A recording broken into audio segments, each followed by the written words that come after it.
दिल्ली में हुए धमाके के मुख्य आरोपी उमर उन नबी का एक पुराना वीडियो सामने आने के बाद राजनीति और समाज में तीखी प्रतिक्रिया देखने को मिली है। इस वीडियो में उमर ने आत्मघाती बम विस्फोट को शहादत के बराबर बताया, जिसे इस्लाम के सिद्धांतों के अनुसार पूरी तरह गलत बताया जा सकता है। इस्लाम में आत्महत्या हराम है और निर्दोष लोगों की हत्या को सबसे बड़ा पाप माना गया है। वहीं अज़दुद्दीन ओवैसी ने इस वीडियो पर अपनी प्रतिक्रिया में स्पष्ट किया कि आत्मघाती बम हमला इस्लाम में कभी भी जायज नहीं हो सकता और इसे केवल आतंकवाद ही कहा जा सकता है।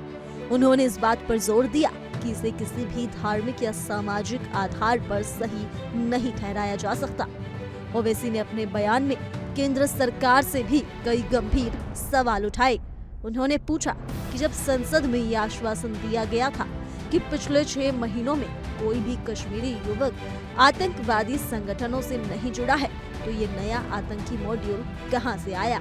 उनके अनुसार ये सुरक्षा एजेंसियों की बड़ी चूक को दर्शाता है और इसके लिए जिम्मेदार लोगों की जवाबदेही तय होनी चाहिए। उनका ये बयान इस बात पर भी प्रकाश डालता है कि सुरक्षा व्यवस्था में गंभीर कमियां हैं और ऐसे मामलों में सतर्कता बढ़ाने की जरूरत है। वीडियो में उमर ने आत्मघाती बम विस्फोट को इस्लामी सिद्धांत बताते हुए इसे शहादत के बराबर बताया, लेकिन इसके मुस्लिम समुदाय में भी विरोध हुआ।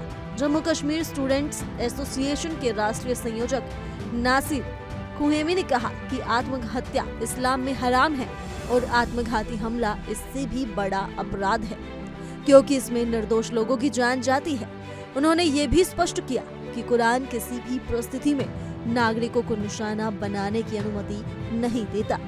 इस्लाम में निर्दोष लोगों की जान को बचाना और उनकी सुरक्षा करना सर्वोच्च कर्तव्य माना गया है।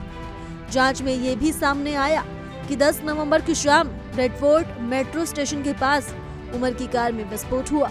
आरोपी डॉक्टर होने के साथ साथ एक ऐसे आतंकी मॉड्यूल का हिस्सा था जिसमें कई उच्च शिक्षित लोग शामिल थे। इसके चलते उमर का ये वीडियो भारत में आतंकवाद के नए चेहरे के रूप में देखा जा रहा है और इसे समाज में युवाओं को कट्टरपंथ की ओर खींचने वाले संदेश के रूप में देखा जा रहा है। ओवैसी और अन्य सामुदायिक नेताओं ने कहा कि ऐसे विचार इस्लाम की शिक्षाओं के बिल्कुल विपरीत हैं और इन्हें किसी भी सामाजिक, धार्मिक या कानूनी आधार पर स्वीकार नहीं किया जा सकता है। उन्होंने समाज से अपील की कि कट्टरपंथ फैलाने वाले तत्वों के खिलाफ जागरूकता बढ़ाई जाए और उन्हें कड़ा कानूनी दंड दिया जाए। इसके साथ ही उन्होंने सुरक्षा एजेंसियों से भी मांग की कि ऐसी घटनाओं को रोकने के लिए सतर्कता और सुरक्षा उपायों को और मजबूत किया जाए।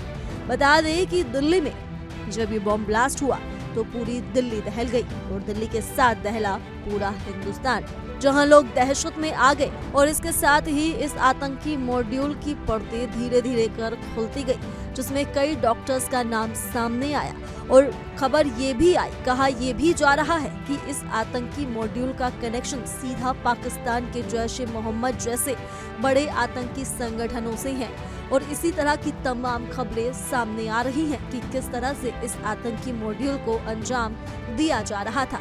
ऐसे में नागरिकों की सुरक्षा को लेकर एक बड़ा सवाल खड़ा हो रहा है।